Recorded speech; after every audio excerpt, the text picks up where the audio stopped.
பலியில் இணைந்திட வருவோம். இறைவன் அழைக்கின்றார், இனிதே அழைக்கின்றார். துன்பமில்லை, துயரமில்லை, இறைவனின் உறவினிலே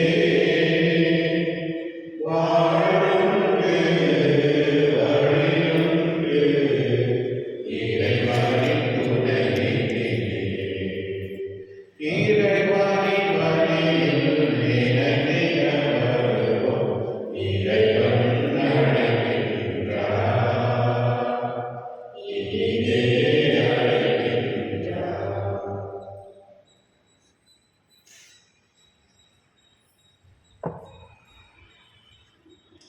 குட் மார்னிங்.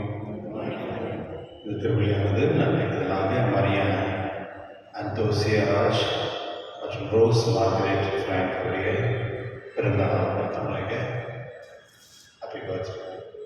மற்றும் மரித்த Kanikkaraj, Wilson Anthony, Lazar, Paulraj, Chinnappan, Teresa, Amirthameni வழியானவர்களுக்கான இந்த திருவிழி ஒப்புக்கப்படுகின்றது. தந்தை மகன் தூய ஆவியின் பெயராலே நம் ஆண்டவராக இயேசு கிறிஸ்து அருளும் கடவுளின் அன்பும் தூய ஆவியின் நட்புறவும் உங்கள் அனைவரோடும் இருப்பதாக.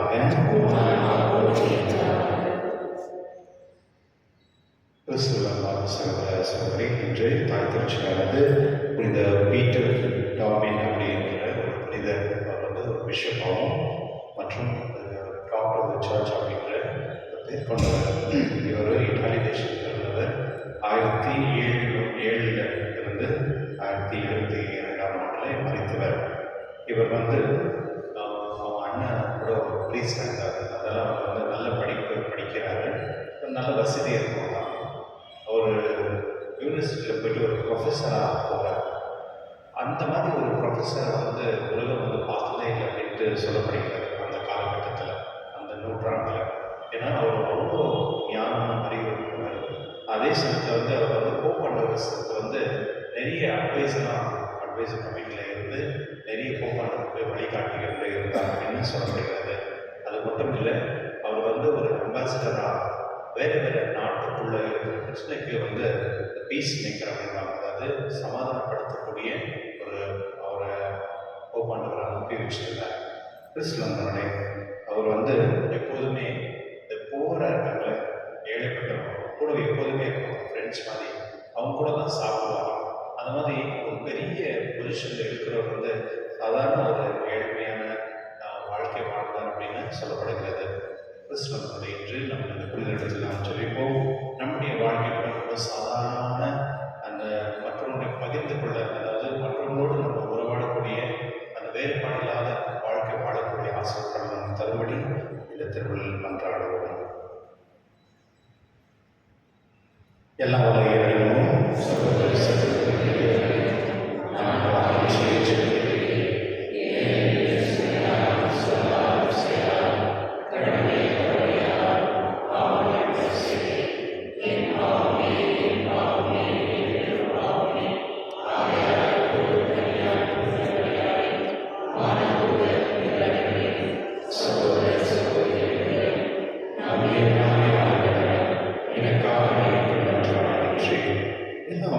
எல்லா வகையிலும்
கிறிஸ்து வாழ்வின் போராட்டத்தை தொடங்க எங்களுக்கு உதவியாக. அதனால் ஆன்மீக தீமைகளுக்கு எதிராக நாங்கள் போரிட்ட தன்னடக்கத்தின் உதவியால் காக்கப்படுவோமாக. உம்முடைய தூய ஆவியார் ஒன்றிப்பில் இறைவனாக என்றென்று வாழ்ந்து ஆட்சி செய்கின்ற எங்கள் ஆண்டவரும் உம் திருமகனாகியும் இயேசு கிறிஸ்து வழியாக உம்மை மன்றாடுகின்றோம். ஆமென்.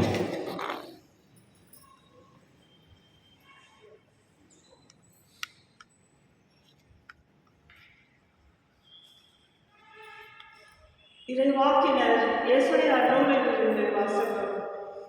ஆண்டவர் கூறுவது, உன்னிடையே இருக்கும் நுகத்தை அகற்றிவிட்டு சுட்டிக்காட்டி குற்றம் சாட்டுவதையும் பொல்லாதவை பேசுவதையும் நிறுத்திவிட்டு பசித்தோர்களுக்காக உன்னையே கையெழுத்து வறியவரின் வேதனையை நெருங்கி செய்வாயானால் இருள் நடுவே உன் ஒளி உதிக்கும், இருண்ட உன் நிலை நண்பகல் போல் ஆகும்.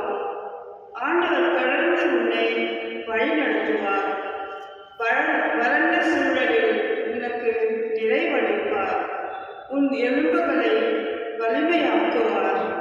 நீயும் நீர் பாய்ந்த தோட்டம் போல் ஒருபோதும் வற்றாத நீரிற்று போலும் இருப்பாய். உன் மக்கள் பண்டை நாளிலிருந்து பாழடைந்து கிடப்பவற்றை கட்டி எழுப்புவர். தலைமுறை தலைமுறையாக உன் அடித்தளங்களின் மேல் கட்டி எழுப்புவாய். தகர்ந்த மதிலை திரும்ப கட்டுபவன் என்றும் குடியிருப்பதற்கு தெருக்களை சீர்படுத்தவன் என்றும் பெயர் பெறுவாய்.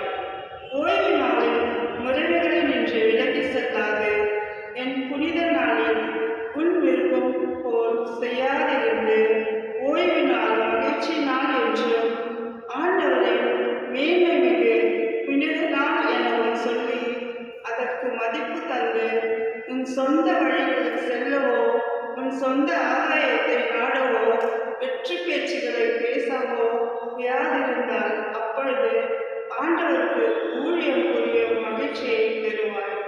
நானோ மண்ணுலகின் வேர்விடங்களில் உன்னை வளரச் செய்வேன். உன் மூதாதையாகிய யாக்கோப்பின் உரிமை சொத்தின் மூலம் உனக்கு உணவளிப்பேன். ஆண்டவரின் வாய் இதை உரைத்தது.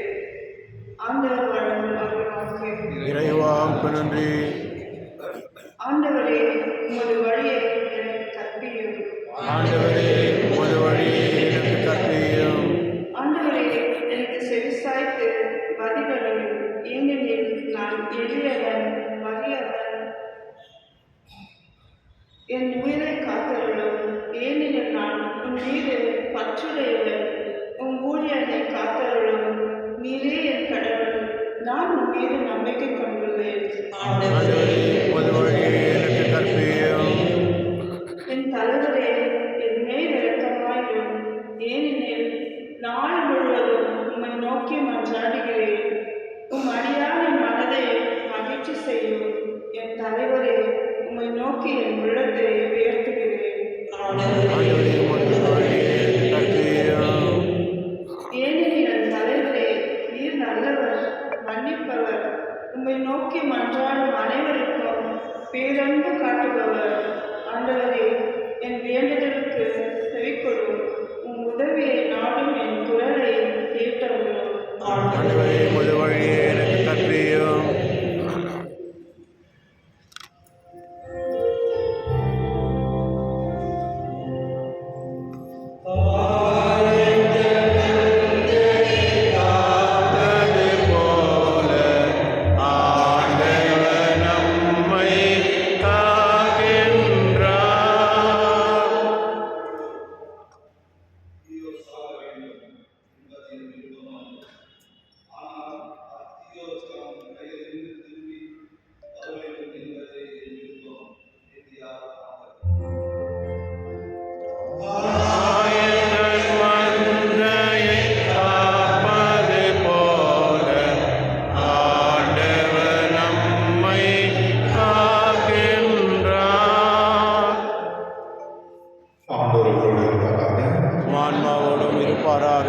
புனித லூக்கா எழுதிய நற்செய்தியிலிருந்து வாசகம். ஆண்டவரே மாட்சி உமக்கே. அக்காலத்தில் இயேசு சுங்கச் சாவடியில் அமர்ந்திருந்த லேவி என்னும் பெயருடைய வரி தண்டுபவர் ஒருவரை கண்டார். அவரிடம் என் பின்பற்றி வா என்றார். அவர் அனைத்தையும் விட்டுவிட்டு எழுந்து இயேசுவை பின்பற்றி சென்றார். இந்த லேவி தம் வீட்டில் அவருக்கு ஒரு பெரிய விருந்து அளித்தார். வரி தண்டுபவர்களும் மற்றவர்களும் பெரும் திரளான அவர்களோடு பந்தியில் அமர்ந்திருந்தார்கள். பரிசேயர்களும் அவர்களை சேர்ந்த மறைநூல் அறிஞர்களும் முன்முடுத்து இயேசுவின் சீடர்களும், வரி தண்டுபவர்களோடும் பாவிகளோடும் சேர்ந்து நீங்கள் உண்பது குடிப்பது ஏன் என்று கேட்டனர்.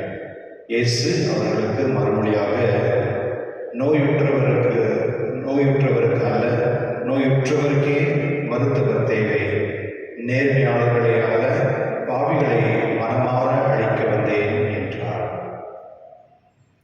ஆண்டவரின் அருள்வாக்கு. கிறிஸ்துவே உமக்கு புகழ்.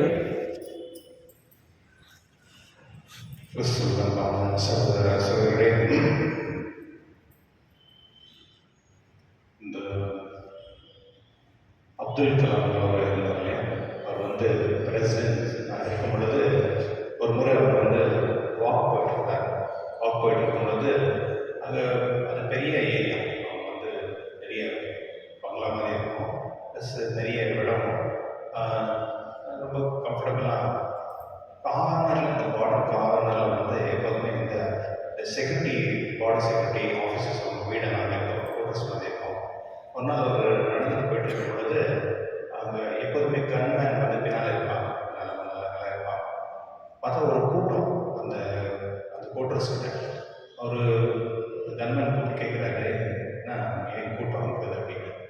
அப்போ அந்த கன்மேன் சொல்கிறாரு, ஒரு செக்யூரிட்டியோடைய அப்பா இறந்துட்டாங்க, ஆவாயிட்டாரு, அதனால தான் கூட்டம் அப்படின்னு சொல்லிட்டு அவர் படப்படன்னு அவரே நடந்து போயிருக்காரு.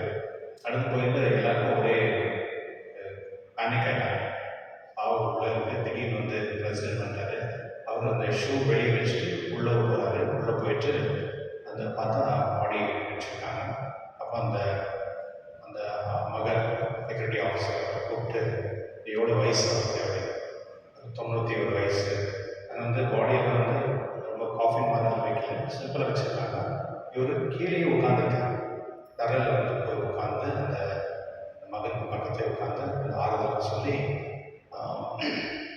சரி ஒன்றும் கவலைப்படாத, ஒரு 90 வருஷம் வாழ்ந்துருக்க நல்ல வாழ்க்கை தான் அதில் அவரை கடவுளுக்கு அனுப்பிச்சு அப்படின்னு சொல்லிட்டு வச்சார்.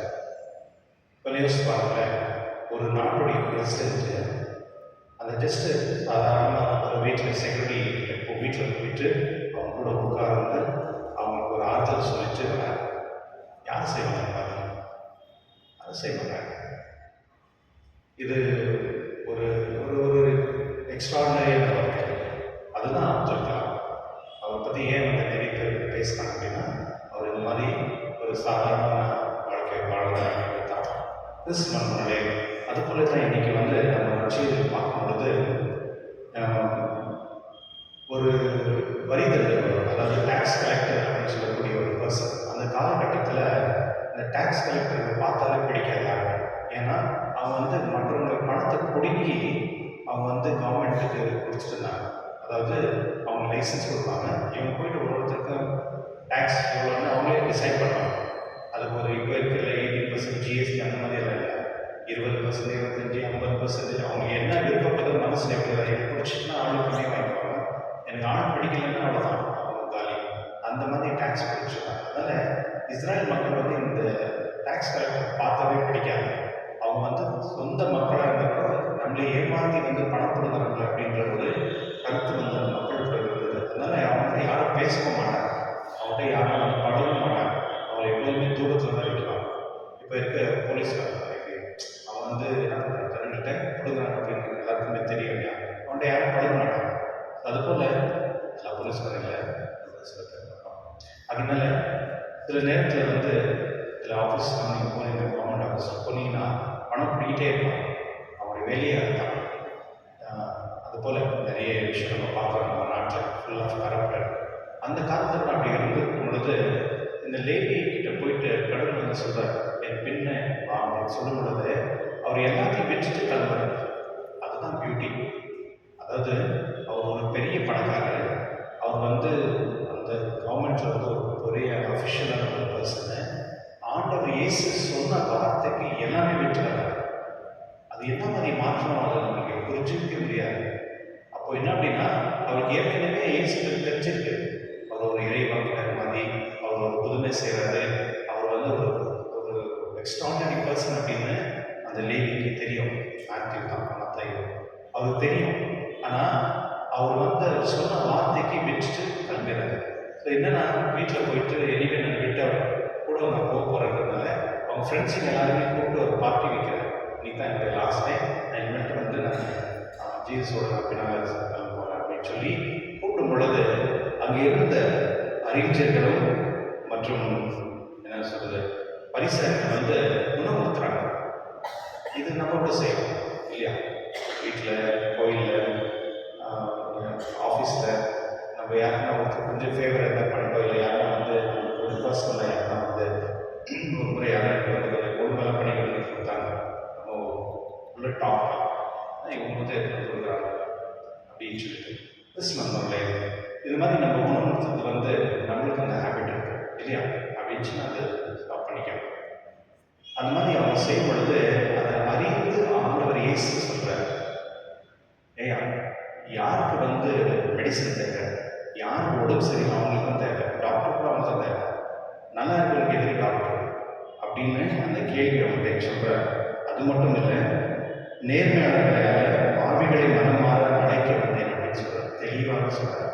நம்மளுடைய கடவுள் வந்து நம்மளுக்கு வந்திருக்கிறது பாவிகளை ஏற்று அவரை மன பரிவர்த்தனை பண்ணி அவங்கள வந்து தன்னிடத்தில் புனித மக்களாக கருத்த ஆண்டவர் இயேசு வந்தார் அப்படின்னு இந்த நற்செய்தி சொல்கிறது. இதுதான் நற்செய்தி. நம்ம அனைவருமே பாவிகள் தான். ஆனால் கடவுள் வந்து தினந்தோறும் திருப்பலி மூலியமா நம்மள்கிட்ட வந்து பேசி அவருடைய வார்த்தைகளை நம்மளை புனிதமாக்குறார். அந்த புனித தன்மையில நம்ம வாழணும் அப்படின்னா நம்மளுக்கு இருக்கிற அந்த நெகட்டிவிட்டி எல்லாமே விட்டுணும். நம்ம எப்போதுமே ஒரு பாசிட்டிவாக இருக்கணும். நல்ல சிந்தனையோட நல்ல பழகக்கூடிய ஒரு நல்லதே யோசித்து நல்லதே செய்யக்கூடிய மனப்பான்மையினுடைய அந்த நம்ம மாற்றிக்க வேண்டும். அதனால தான் எப்போதுமே நம்ம வந்து மற்றவங்க ஏதாவது குற்றத்தை செஞ்சாலும் அதை நல்லது என்னன்னு நம்ம எடுத்துக்கணும். நம்ம நல்லதே பேசும்பொழுது அது நமக்குள்ள ஒரு சந்தோஷம் இருக்கும். நம்ம எப்போ வந்து நல்லது விஷயங்களை நம்ம செய்யணுமோ அது நம்ம மனசுக்கு வந்து ஒரு நல்ல ஒரு பீஸ் ஆஃப் மைண்ட் கிடைக்கும்.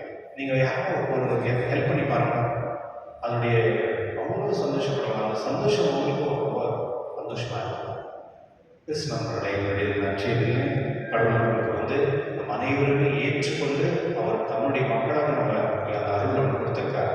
அதனால அவர் போலவே மனம் நமக்கு தேவைன்னு சொல்லி இந்த திருப்பலியில் மன்றாடி இந்த திருப்பலியில் கடவுளுக்கு நம்ம செபிப்போம். இறைவா, நீ எப்போதுமே மற்றவங்களை உணவுக்காம எப்போதுமே மற்றவங்க நல்லது பற்றி பேசிக்கிட்டு இருக்கிற ஞானம் அவருக்கு கொடுதுன்னு சொல்லி திருப்பலியில் மன்றாடுவோம்.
வந்து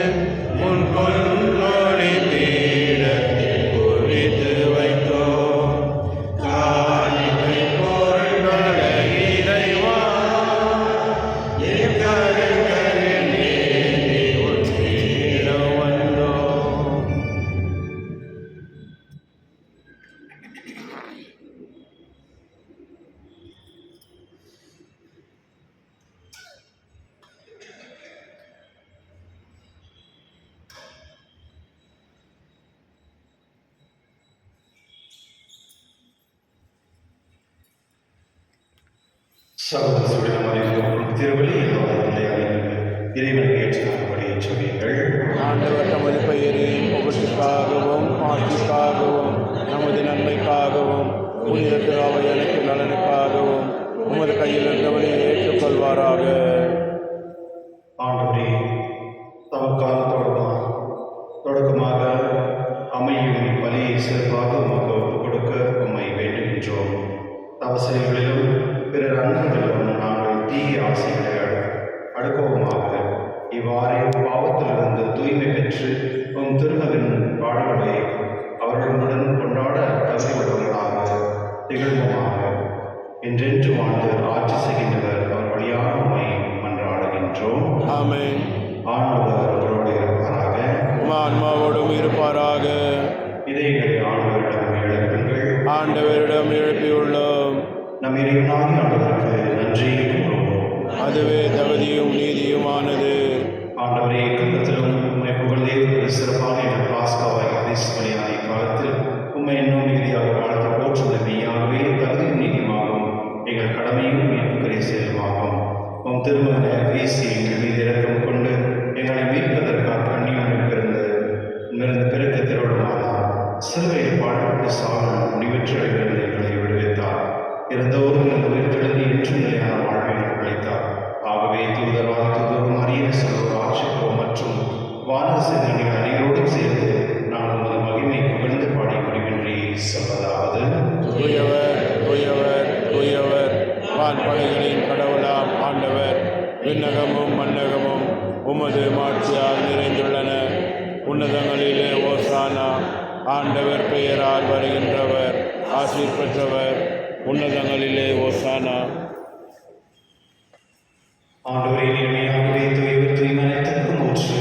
ஆகவே உடையாமை புரிந்து இக்காணிகளை தூய்மைப்படுத்த வேண்டுகின்றோம். இவ்வாறு ஆண்டவர் இயேசு கிறிஸ்துவின் உடலும் இரத்தமாக எங்களுக்கு மாறுவனவாக. அவர் பாடுபட உள்ளம் கணிந்து தம்மை கையெடுத்த போது அப்பத்தை எடுத்து நன்றி செலுத்தி அதை விட்டு தம் சீரில் கழித்து கூறியதாவது: அனைவரும் இதிலிருந்து பெற்று உண்ணுங்கள், ஏனெனில் உங்களுக்காக பெயரிடப்படும் என் உடல்.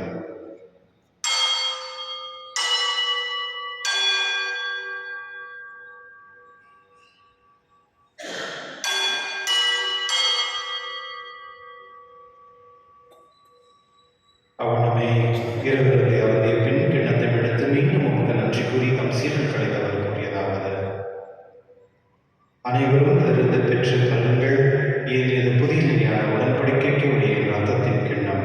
இது பாவ மன்னிப்புக்கென்று உங்களுக்காக பலருக்காகவும் சிந்தப்படும். இதை நினைவாக செய்யுங்கள்.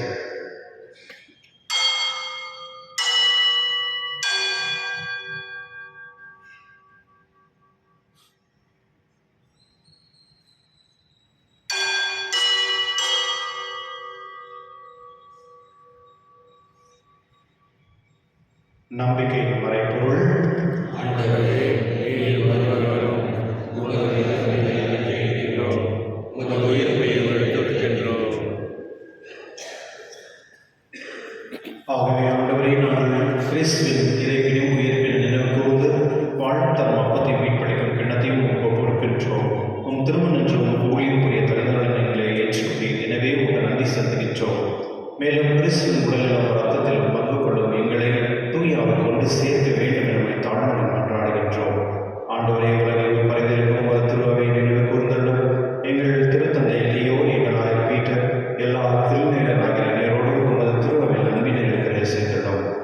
மேலும் உயிர்களின் எதிர்நோக்கு தொழில் கொள்ளும் எங்கள் சகோதர சகோதரியும் இருந்தோர் அனைவரும் இலக்கத்துடன் நினைவு கூர்ந்து உமது திருமணொழியில் ஏற்றியுள்ளோம். எங்கள் அனைவரும் மீதும் இரக்கமாயிரும்.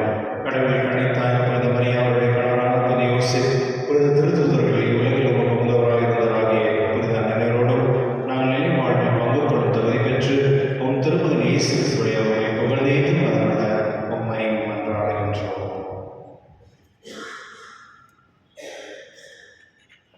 இவர் வழியாக இவரோடு இவரில் எல்லாம் உள்ள இறைவனாகிய தந்தையே, தூய ஆவியர் ஒன்றிற்குள் எல்லாம் புகழும் ஆட்சியும் என்றென்றும் உமக்கு உரியதே.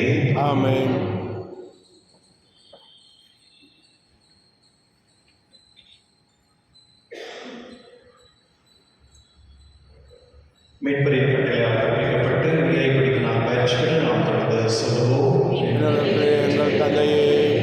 உமது பெயர் தூயதென போற்று வருக. உமது ஆட்சி வருக. உமது திருவுளம் விண்ணுலகில் நிறைவேறுவது போல மண்ணுலகிலும் நிறைவேறுக. எங்கள் அன்றாட உணவை இன்று எங்களுக்கு தாரும். எங்களுக்கு எதிராக குற்றம் செய்வோரை நாங்கள் மன்னிப்பது போல எங்கள் குற்றங்களை மன்னியும். எங்களை சோதனைக்கு உட்படுத்தாதேயும், தீமையிலிருந்து எங்களை விடுவித்தள்ளும். ஆண்டவரே, நீங்கள் எங்களை விடுவித்து எங்கள் வாழ்நாளின் அமைதியும் கனிகளுடன் மன்றாடுகின்றோம். உமது இரக்கத்தின் உதவியால் நாங்கள் பாவத்திற்கு இப்பொழுது விடுதலை பெற்று யாதொரு கலக்கமின்றி நலமாயிருப்போமாக. நாங்கள் எதிர்நோக்கிருக்கும் பேரின்பத்திற்காகவும் எம் மீட்பராகிய இயேசு கிறிஸ்து வருகைக்காகவும் காத்திருக்கின்றோம். ஏனெனில் ஆட்சியும் வல்லமையும் ஆட்சியும் என்றென்றும் உமது. ஆண்டவரே இயேசு கிறிஸ்துவே, அமைதி உங்களுக்கு விட்டு செல்கிறேன், அமைதி உங்களுக்கு அளிக்கின்றேன் என்றும் திருத்துதலுக்கு மொழிகிறேன். எங்கள் பாவங்களை பாராமல் உமது திருவையின் நம்பிக்கை கண்ணோக்கி திருவுள்ளத்திற்கு ஏற்பதற்கு அமைதி ஒற்றுமை அளித்திருக்கிறாங்க. என்றென்று வாழ்ந்து ஆட்சி செய்கின்றவர் நீரே. ஆமென். ஆண்டவருடைய அமைதி உங்களோடும் என்றும் இருப்பதாக. ஆன்மாவோடும் இருப்பதாக. ஒருவர் அமைதியை பகிர்ந்திருக்கிறோம்.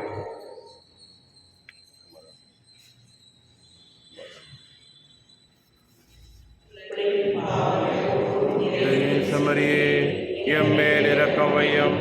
உலகின் பாவம் போக்கும். இருளின் சமரியே, எம்மேல் இரக்கம் வையும். உலகின் பாவம் போக்கும். இருளின் சமரியே, எமக்கு அமைதி அருளும்.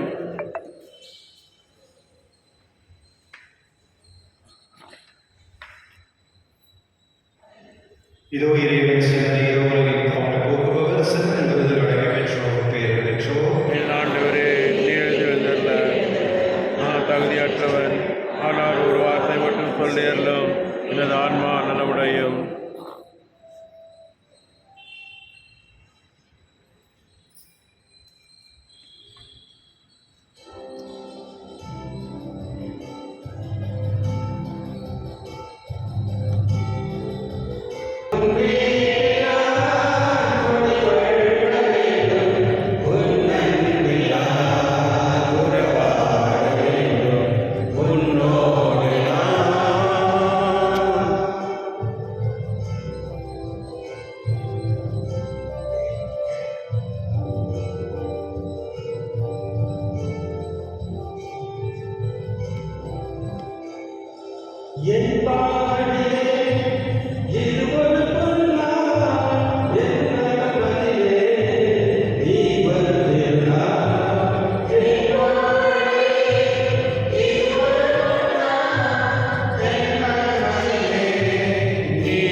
மன்னிக்க வல்லவா என் குலமகனே.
மன்றாடுவோமாக.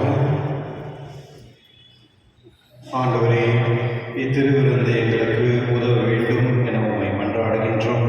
அதனால் எங்கள் நோன்புகள் உமக்கு ஏற்புடையவர்களாக நாங்கள் நலம் பெற உதவுவாக எங்கள் ஆண்டவர் கிறிஸ்து வழியாக உம்மை மன்றாடுகின்றோம். ஆமென். ஆண்டவரோடு இருப்பாராக, ஆன்மாவோடும் இருப்பாராக. எல்லாம் இறைவன் பிதா சுதன் பரிசுத்த ஆவியார் அனைவரையும் ஆசீர்வதிப்பாராக. ஆமென். என்று வாருங்கள், திருவழியை நிறைவேற்று. இறைவனுக்கு நன்றி. உங்களுக்கு நன்றி. வண்டர்ஃபுல் டே.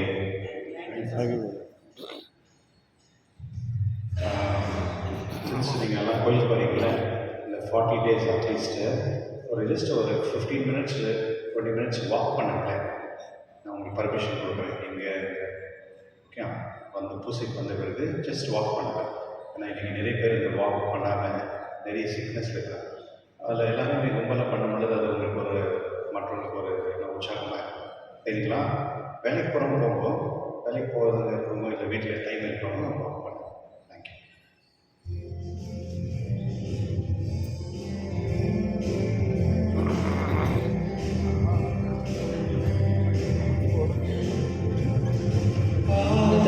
நீ